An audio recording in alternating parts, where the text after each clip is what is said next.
Back in the city, baby. Good to see you. About it, huh? Oh, nice. See, now you're making it comfortable. Yeah. Let's pretend these cameras aren't here, right? Let's do it. There's no secrets. Getting down at the end of the season. You guys are in a position that you haven't been in a long time. You're not going to the playoffs. Man. I mean, how do you put that in perspective? You how know, you dealing with that? You know, we got a lot of unbelievable people and people with great integrity in the building. So, you know, it makes it a little bit easier to finish out this year, knowing that the people that we do have in the building. But it's frustrating, man. It's frustrating. I feel like I can't even look my guy, Coach Andy Reid, in his eyes right now, just because I feel like I disappoint or I just let him down in some way somehow throughout the year, and let it get to this you point. let down Andy Reid? Of course, yeah. That's Why my do you feel fearless that way? leader. Why do you feel that way? I just feel like, you know, it's my job to go out there and make it happen. And that's kind of the pride that I've always played with, especially playing for him, knowing how hard he works and how prepared he always is. And I don't know, I feel like you got to look yourself in the mirror and put, like, you know, the biggest expectations on yourself to be able to get it done. And you know, I know that's not always realistic, but at the same time, it's helped me become the player that I am today. Yeah, but you, 13 seasons in the league. This is your 11th time making the Pro Bowl. Congratulations on that. But you had a really good year.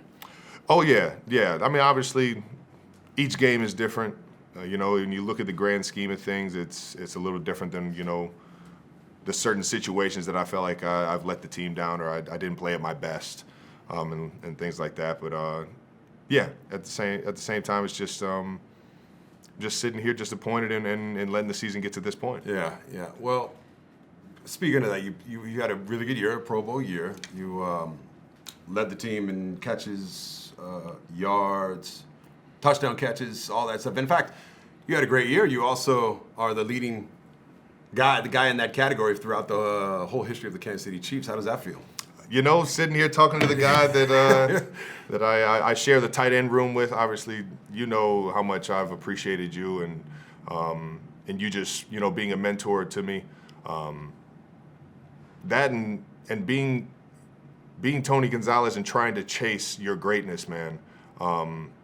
Thank you for being as great as you were, because I feel like that drove me to want to, you know, be the greatest version of myself. And knowing that you could do it here and you can, you know, have the career that you had here in Kansas City, and just the mentor that you are. Obviously, you know, the records are, you know, it's a team game. You know, I know I'm very fortunate that I came here into Kansas City with a guy like Andy Reid and Pat Mahomes and all my other teammates that helped me, you know, accumulate all those yards and all those catches and all that. But at the end of the day, I know that this place is special because of the people that were here before me, and it's been awesome to, you know, keep that legacy going.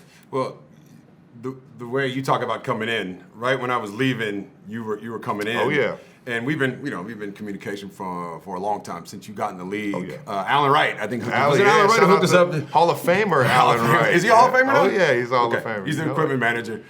He hooked us up, and I remember he was calling me. He texted me, and he said, "Hey, we got a guy out here who, you know, third round pick." He's all, but don't be fooled by that. This guy can play, and he hooked us up. Oh yeah. And we've been communicating ever since. But I remember the day, man. They probably got me on the cameras pacing up and down the hallway because I was talking to Tony Gonzalez. Man, it was crazy, dude. But I've really loved the way you've done it your way. I've always called you my alter ego, because of the way you play the game. I was always so tight. You know, I was just I wanted to do, like, don't say too much, don't rock the boat too much, but you did it completely opposite of the way I did it. Like, you Frank Sinatra'd it. It was my way. And I like, from, you know, throwing a flag on the ref, from bumping Andy Reid in the Super Bowl, from the speeches after the game, you gotta fight for your right to party, all that stuff.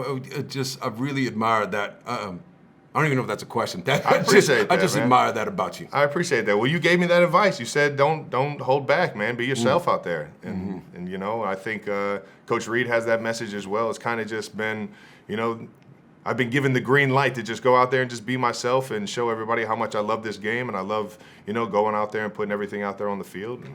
I appreciate that, though, man. You already know. Well, it's been fun to watch.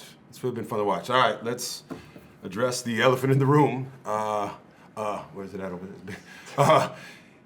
Christmas Day, last game at Arrowhead. Yeah. Will that be the last time you walk down that tunnel in front of the home crowd? You know, that's a good question, man. I think I'm still searching for those answers. I think, obviously the way this one ended with a sour taste in my mouth, I feel motivated, but I got to make the right decision for me.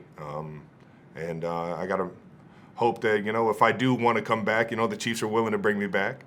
So it's a two-way street on that. But at the same time, man, at this point in this year, I'm just trying to finish out and give Chiefs Kingdom everything I got, and go out there and do it with some that flair that you said I play with, man. Yeah. Well, who's helping you make that decision? Well, obviously, I got one guy in my back pocket that called it quits when he was 36 years old. Mm-hmm. And being my brother. Yeah. Being my brother. And then I got another guy in my pocket that called it quits when he was 37 years old. Being you. And so I'm sitting here, I'm asking myself, what was it for you that what was it that helped you find that answer?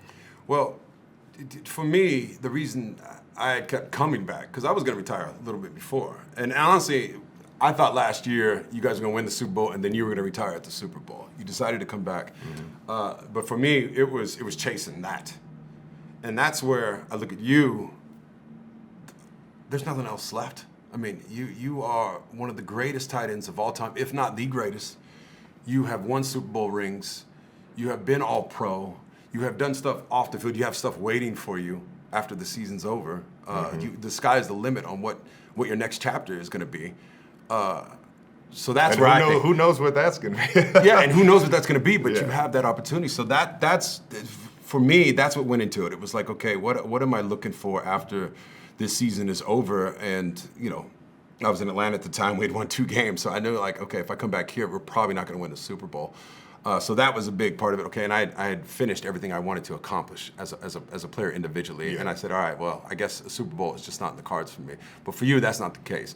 So when you look at all that, does that factor into your mind? Okay, what would I be coming back for? What would you be coming back for if you do come back? Just the fact that I know when it's over, it's over, and I feel like I don't know, like I still have a lot of love for this game, man. It's if I came back, it'd be to answer that flame in my heart that I still love this thing, and I've been very fortunate to handle things on the field and off the field, to be able to set myself up and follow the footsteps of guys like Tony Gonzalez into the booth if that's something that I want to do. And, obviously stay around the game somehow, some way.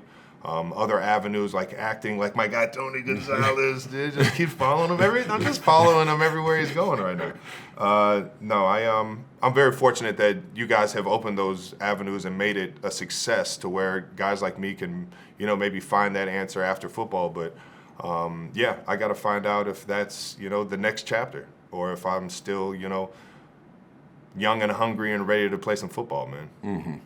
Well, who's going to be at the game tomorrow? Who's coming? We got the fam. The fam's coming in. Mom, dad, fiance, family. Brother. Yeah. Jason coming?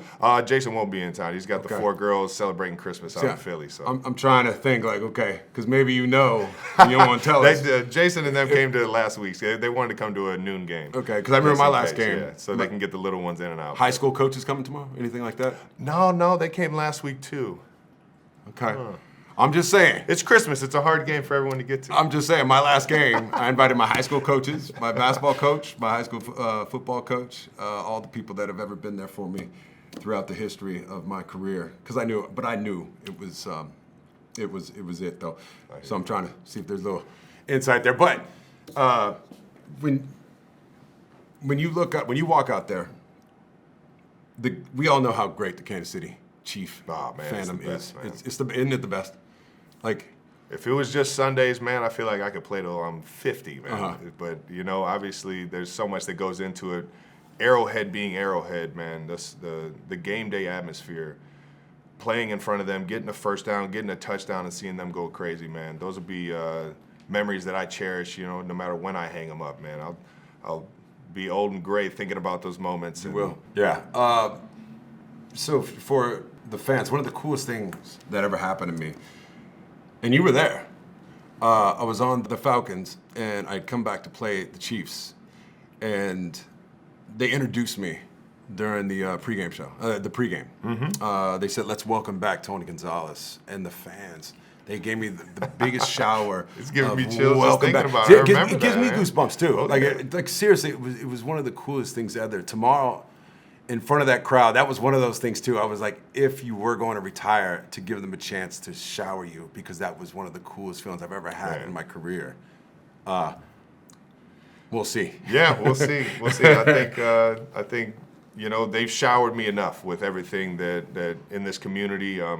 Being having the honor of being the Walter Payton Man of the Year nominee for the Chiefs yet again, and how much they know I care about this community, and how much this community cares about itself, to be able to latch on and want to support it, or at least want to support all the stuff that I've done with the foundation and things like that. Man, this city is it's special, man. It's special, and I love playing for them. Yeah. Well, I guess my best advice for you too is to really make sure you enjoy it, just in case this is the last time. It is a weird feeling, putting on your shoulder pads before the game, walking down that tunnel, feeling the cleats hit the ground, that sound that it makes, knowing that this is going to be the last time I'm going to do it. Well, for you, in front of the home crowd, obviously you have one more game after this. Yeah. So make sure you savor it, enjoy that moment. You know it, baby. Let's talk about Patrick Mahomes. He's out towards ACL.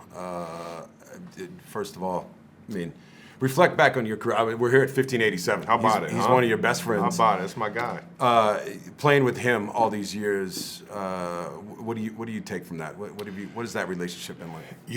It's he's family now, man. I think through all the hard work and all the family time that we've had outside the facility and outside the building, man, there'll definitely never be a goodbye to him. It'll just be like another day in the life with Patty Mahomes. But I think what he's been to my career up to this point is obviously you can't measure it. It's all the little things that you see manifest out there onto the field that we're working on every single week, every single off season.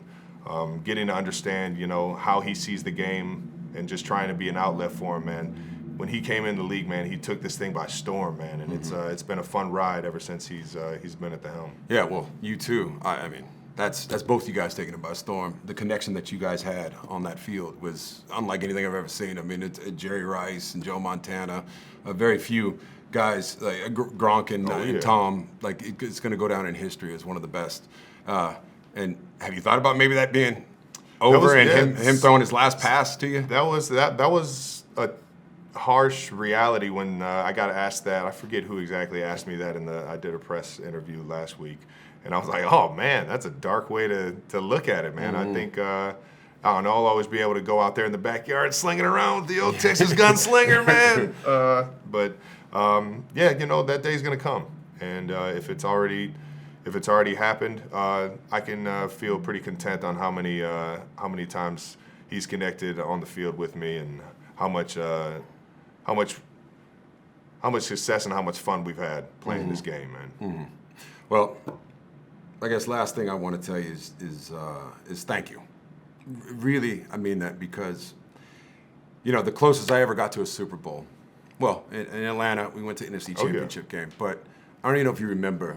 I was at the game when you guys won it the first time. Come on, man! I remember Miami. like it was yesterday. Do you remember what happened? The first one I hugged when I knew I won it, dude. That's what it is. You're coming off to the sideline, and you're going back, and you guys it was over, and got to give you a big hug, got to give you a handshake, and that is the closest I ever came, and I really felt like we won. We did, baby. So I want to thank you for that. I was just passing along the legacy, baby. You already know. But that was one of the coolest moments ever.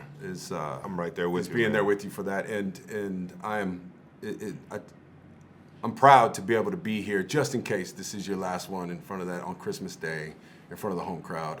You've done it the right way, on and off the field, and I know the future is bright for you. Whatever you do, you're going to go out there and crush it like you always do, and hopefully you come work for us. Okay? I hear you, brother. I hear you. You already know. I'll just keep following your footsteps. You know what I mean? You're the best. I appreciate you, dog.